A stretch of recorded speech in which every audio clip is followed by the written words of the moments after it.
Hi everybody, Levi Clay here, and I'm back again for another vlog. Yes, it has been a while, but this is a great subject and I think it will be fun to talk about. Now, I should probably preface this by saying, especially for those of you that are new to my channel and new to my vlogs, there's no concrete facts here. This is all just opinion. The whole point of this is to get you thinking about a subject, not to necessarily lead you in one way or the other, but just to hopefully help you grow as a player and help you come to conclusions about your own future in the music industry. So this question was actually posed to me in my Patreon group by Casper. And it was such a great question that got so much interaction from everyone in the group, some really good, strong opinions arguing for both sides. I thought it'd be worth talking about. So the question is, and it's a bit of a hot topic.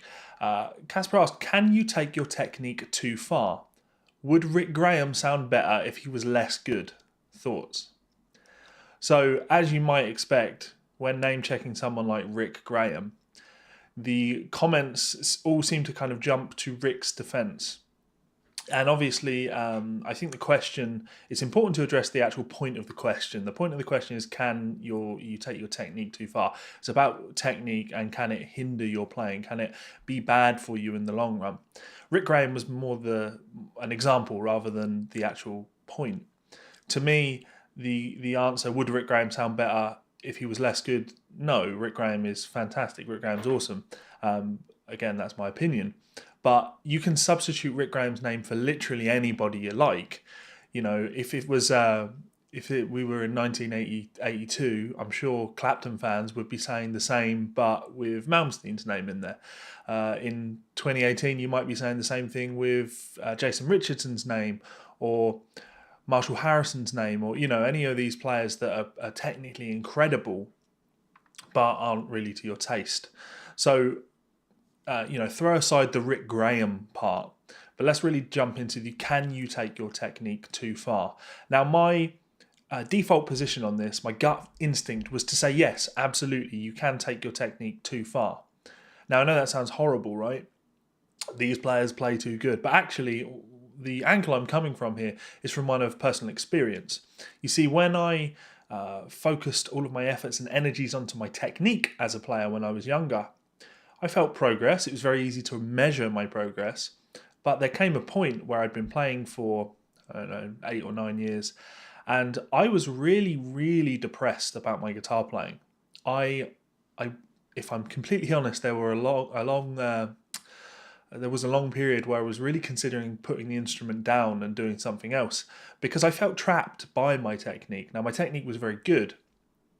I was studying with, really, really good teachers, and some of those teachers ended up hiring me and giving me work, not just as a teacher, but, in all manner of industry work, because they trusted my ability as a player, they trusted my ability as a teacher, and the like. So, yeah, good technique, definitely good technique. But, yeah, I totally felt trapped by it. You see, when it came to improvising on something, it would be a case of, what picking run could I put in here? How can I integrate this new tapping concept that I've been working on? Now, there's nothing inherently wrong with that, but I grew up listening to Paul Gilbert. I'm a huge Paul Gilbert fan. Still love Paul's playing to this day. And I had really absorbed his sound. I played a lot like Paul Gilbert. And what that meant was that if I played the note C, you could bet your bottom dollar that the next note was probably going to be D or it was going to be B. I was either going to go up to the next scale tone or down to the next scale tone. And that felt really, it felt like I was trapped. It felt like I was really stuck with my playing because it didn't matter what I did. I just couldn't seem to break out of that as a pattern. But it was easy to push past it because I can always play faster, right? I can always work on my technique, get my technique better, giving me something to focus on. It didn't matter that, and I'm a terrible example for this because I'm not Rick Graham or Jason Richardson, who have far better technique than I ever had, ever will have. In a million lifetimes, I'll never be, technically as proficient as those players. But I still can totally relate to that feeling of feeling trapped within the technique. And what I described in the Patreon group when I was talking to the guys, the first quote that popped into my mind was that age-old adage of, when the only tool you have is a hammer, everything looks like a nail. I believe the original quote was, if every small boy has a hammer, he'll go around and bang on everything. everything needs banging. And I think there's a lot of truth to a statement like that. You see, when it came to working on the very first Hellcat Molly demos, this is going back, I don't know, 8 years now. When it came to writing solos for those tracks, it was about shoehorning in techniques. It was about, what can I do here? I'd maybe compose a melody, but then it would be like, oh, here's a cool 16th note run. Or wouldn't it be cool if I played through this long section using 16th notes? Or, what clever arpeggio substitutions could I do? And when I really start thinking about it, I have to question, was I really playing the things that I wanted to play? Was I playing the things that I heard in my head that I really enjoyed? Or was I playing what my fingers wanted to play? Now, this is really the crux of the subject for me.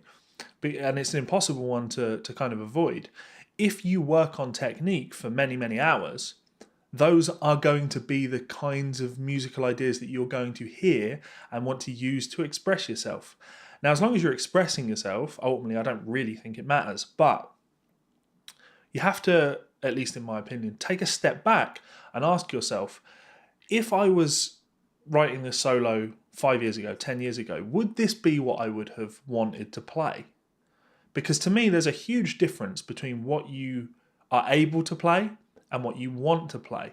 Sometimes I hear ideas that are above my technical capability, and I'm okay with that.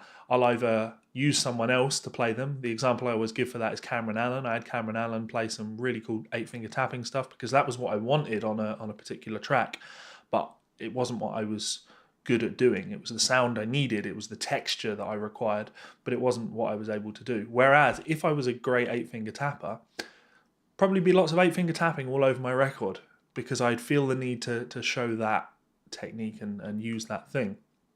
Actually, there's another example of Lyle Watt plays some slide on my album. Now, I do actually play slide, but when Lyle was over, he played a great slide take on something when he was warming up, and I was like, dude, that's awesome. We should use that. And to me, there's no shame in that because it's not about the technique. It's not about showing what I'm capable of. It's about the music. It's about putting everything together and creating the music. So an example that I threw in the Patreon group was the Beatles. Now, the Beatles, obviously one of the greatest pop, rock, however you want to call them, bands of all time. And the question you have to ask yourself is, did the Beatles write the music they did and the solos when they happened? Did they write those things because that's what they wanted to play and what they wanted to hear? Or in the back of their mind, were they really thinking to themselves, what I'd really love here is for a stream of 30-second notes, some tapping and some sweep picking and all of that, but unfortunately I'm not able to play that, therefore we can't do that. I feel it's a silly example because I think we all know the example is, of course not. They didn't hear musical ideas like that, and the reason they didn't hear musical ideas like that is because they didn't kind of poison the well of their minds by practicing those things over and over and over. So essentially, I guess what I'm saying is, if you go down that route, it can end up kind of changing who you are as a person. Now, there's no avoiding that. That's not necessarily a bad thing. You can make the same argument for music theory. When we talk about music theory, for those of us that have learned music theory, most of us know that it doesn't permanently become a trap, but there comes a period in your learning of music theory where you feel kind of trapped by it because you don't really want to do things that you can't explain or understand or things that don't make sense. It takes a long time to be able to progress to a point in your composing where you can throw away all of the books, not worry about, what are my options here, and instead just go with what you want, what the sounds that you like, paint with the colours that you want to paint. That can be a real trap on the theory front.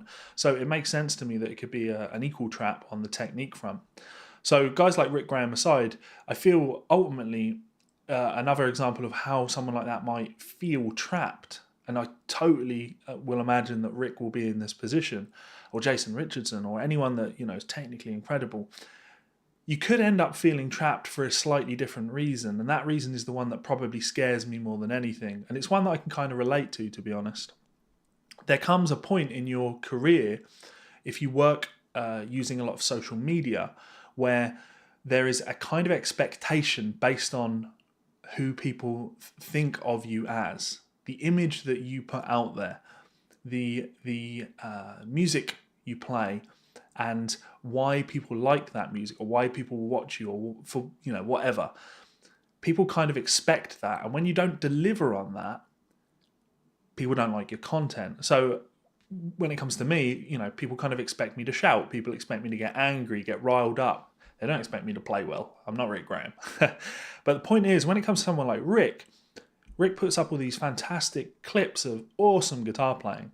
And there comes that kind of expectation that there's a cool Rick Graham video here. Let's click it. We're going to get some earth-shattering shred. Nothing inherently wrong with that. But what happens when you want to do something that's not that earth-shattering shred? What happens when you want to write a soulful ballad? A 7-minute soulful ballad where you never play anything fast? Are you comfortable doing that? Now, for someone like Rick, I'm sure the answer is, of course, yes. But unless you come to that realization of, I can make the music that I want to make, it can be very easy to fall into the trap of, I need to put in that thing that people listen to me for. There needs to be something on here that makes people go, whoa, check that out. And to me, that can be a real hindrance. So when you come back to the question of, can you take your technique too far? I don't think you can take your technique too far, but you can take your technique to a point where it kind of impacts what you want to do musically. And that, to me, is a very, very scary prospect.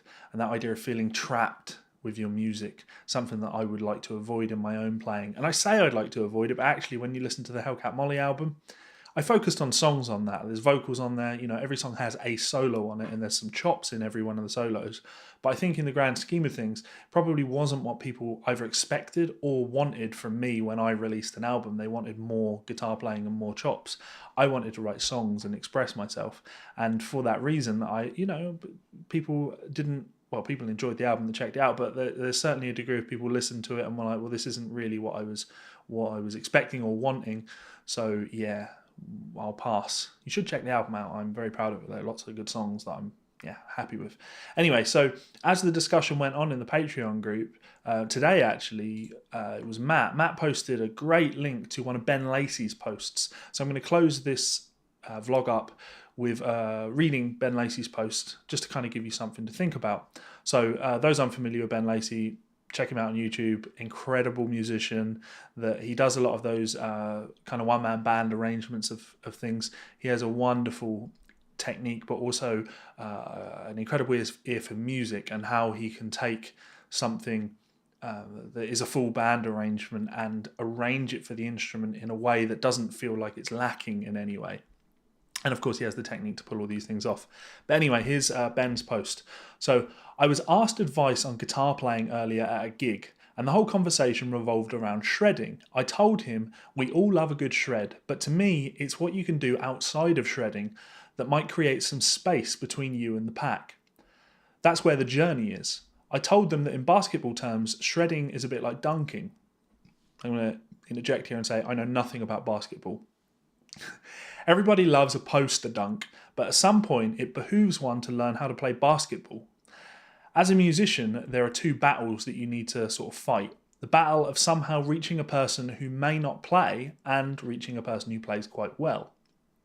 Both are difficult.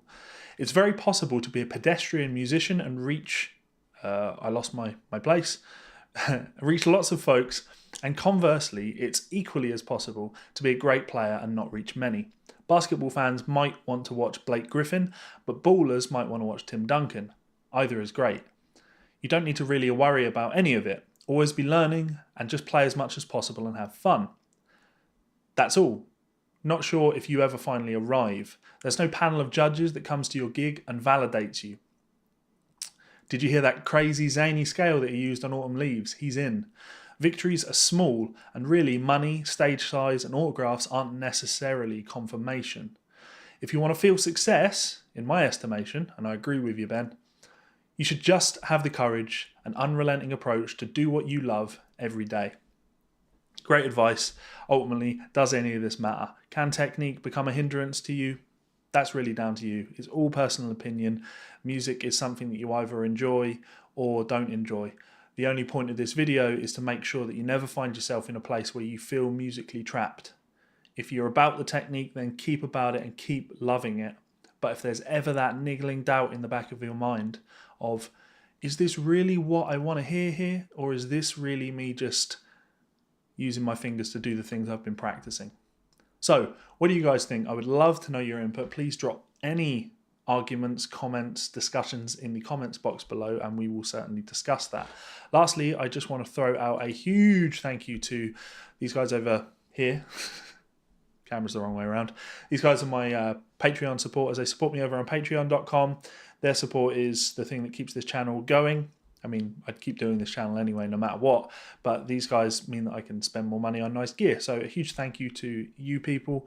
I really do appreciate your help and support. If you have any interest in checking me out on Patreon, you can do so for as little as $1, and you can see that button up here. If you click that, you can subscribe by clicking this button down here, and you'll see 2 more of my videos here and here. Thanks so much for all the support, guys. I'm looking forward to catching up with you in the comments box below. And until next time, keep rocking.